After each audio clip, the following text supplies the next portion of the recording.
जय श्री राधे। पूज्य श्री सद्गुरुदेव भगवान के चरणों में प्रणाम।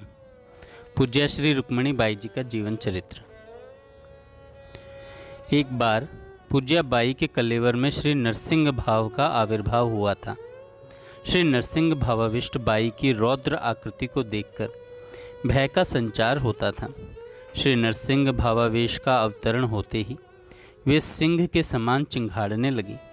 फिर भली प्रकार से पूजन अर्चन होने के उपरांत वह भाव शमित हुआ।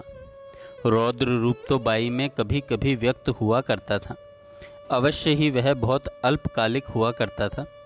जब भी ऐसे रौद्र रस की अभिव्यक्ति होती थी, सारी मधुरता न जाने कहाँ तिरोहित हो जाती थी। रौद्र रूप की भांति किसी विशेष भाव की स्थिति में उनमें कभी कभी रोष या क्षोभ भी देखा जाता था। हास्य के दर्शन तो कई बार होते थे। अनेक बार उनमें सर्वनियामिका वृंदावन अधिष्ठात्री देवी का ऐसा भावावेश होता था, मानो वे अंगुली के इंगित से अथवा नेत्रों के संकेत से हर गतिविधि को शासित करते हुए समर्पण कार्य व्यापार का प्रिया प्रियतम सुखार्थ नियमन संचालन कर रही हैं। इन विविध भावों की अभिव्यक्ति होते हुए भी यह एक वास्तविकता थी कि उनके व्यक्तित्व में मधुर रस के भाव की सदैव प्रबलता और अधिकता रही है। इसी का सहज परिणाम यह था कि बाई के दिव्य जीवन में दिव्य भावों के दिव्य दर्शन प्रायः होते रहते थे। इसी के परिणाम स्वरूप उनके द्वारा ऐसी ऐसी भाषाएं सुनी जाती थीं कि हमारे लिए सर्वथा बोधगम्य नहीं होती थीं।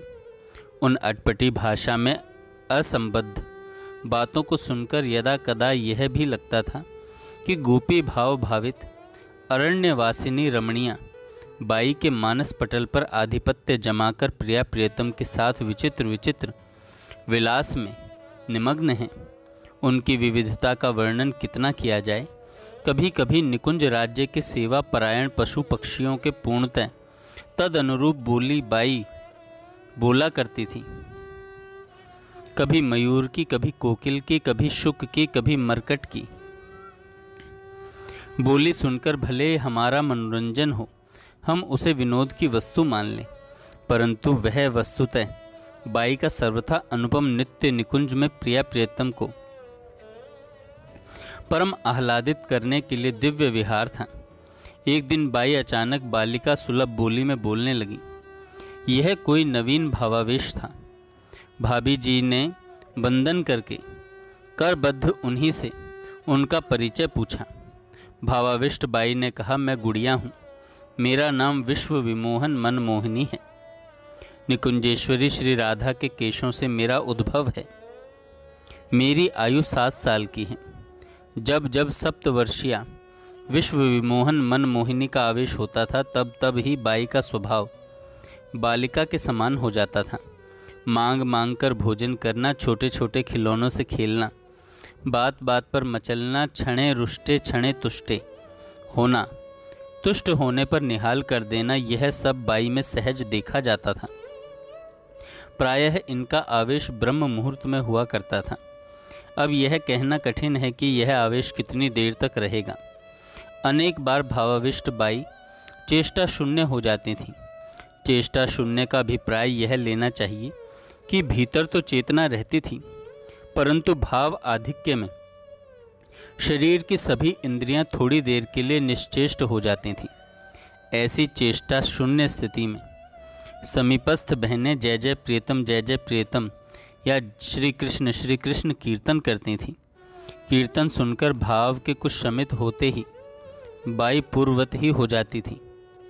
तब बाई का प्रिय कीर्तन रहा है, जय जय प्रियतम, जय जय प्रियतम, जय जय प्रियतम, जय जय प्रियतम, सब सुख सागर की जय हो प्रियतम, राधा नटनागर तुम प्रियतम।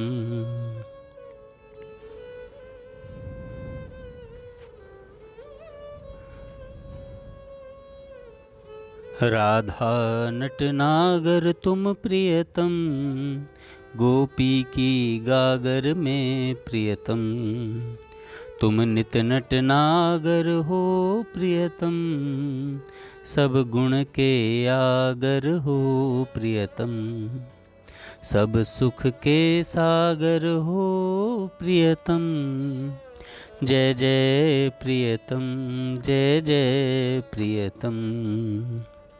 इन दिनों बाई के पावन कलेवर में कभी कोई और कभी कोई मंजरी, सखी सहेली आदि का भावावेश होता रहता था।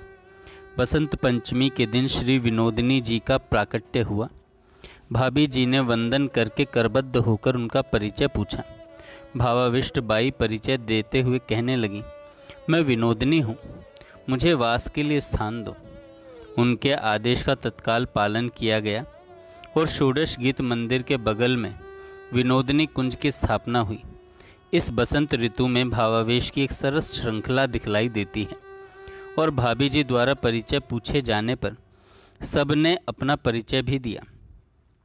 प्राप्त परिचय से ज्ञात हुआ कि ये बसंत स्वामिनी, हरि रस भामिनी, केली कुंज कामिनी, मधुर मधुर भामिनी, प्रियतम और यामिनी हैं।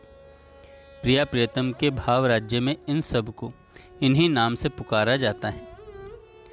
इनमें कोई 14 वर्ष 7 मास 3 दिन की है, कोई 13 वर्ष 9 मास 21 दिन की है। इस प्रकार सभी की भिन्न भिन्न आयु है। इन भावावेशों में बाई के भीतर जो भाव पद्यात्मक शैली को लगभग स्वीकार करते हुए उभरे, वे बड़े ही मधुर हैं। सरस रस राज की जय, नव बसंत साज की जय, प्रियतम महामधुर रसिक राज की जय, बोलो नित्य निकुंज कामिनी की, सरस कमलनी के हृदय धन की जय जय जय।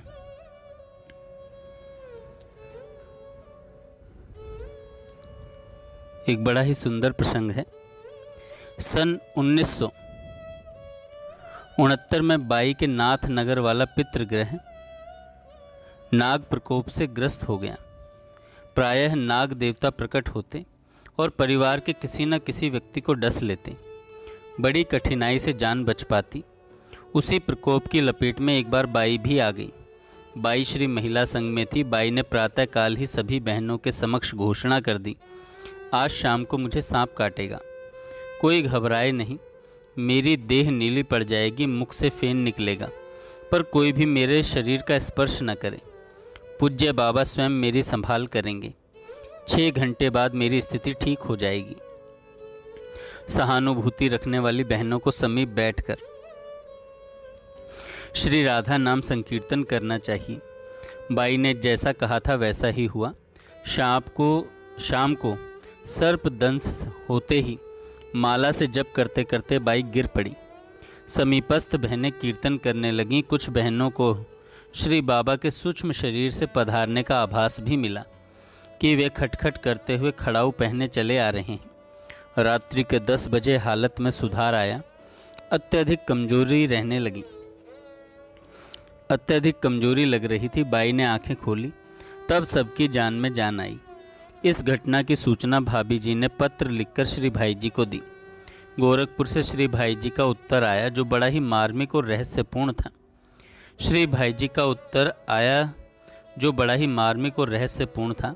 श्री भाई जी ने लिखा, सर्प के रूप में श्री कृष्ण ही आए थे। श्री कृष्ण के अतिरिक्त कोई भी रुक्मिणी का स्पर्श कर ही नहीं सकता। श्री भाई जी के इन उद्गारों को सुनकर बहनें कहने लगीं कि भगवान श्री कृष्ण की लीला बड़ी विचित्र हुआ करती है। इसी प्रकार एक और घटना है। बाई के गले में भयंकर दर्द होने लगा। देखने से पता चला कि कंठ में बड़े बड़े छाले हो गए हैं। पानी की बूंद का उतरना कठिन हो गया है। बुखार तीव्र रहता था। प्रश्न था किसे दिखाएं। पुरुष को न छूने का कठोर नियम था और भागलपुर में कोई उचित लेडी डॉक्टर ध्यान में आई नहीं। हार कर एक पुरुष डॉक्टर साहब को दिखलाया। वे खड़े खड़े दूर से देखते रहे। उन्होंने इस रोग को डिप्थीरिया कहा और बतलाया कि डिप्थीरिया रोगी 72 घंटे में चल बसता है।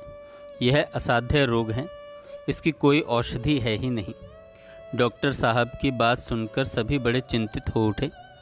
3 दिनों तक भयंकर कष्ट रहा। चौथे दिन कंठ से रक्त मवाद निकलने से कुछ राहत मिली और बाई कुछ कुछ बोलने लगी।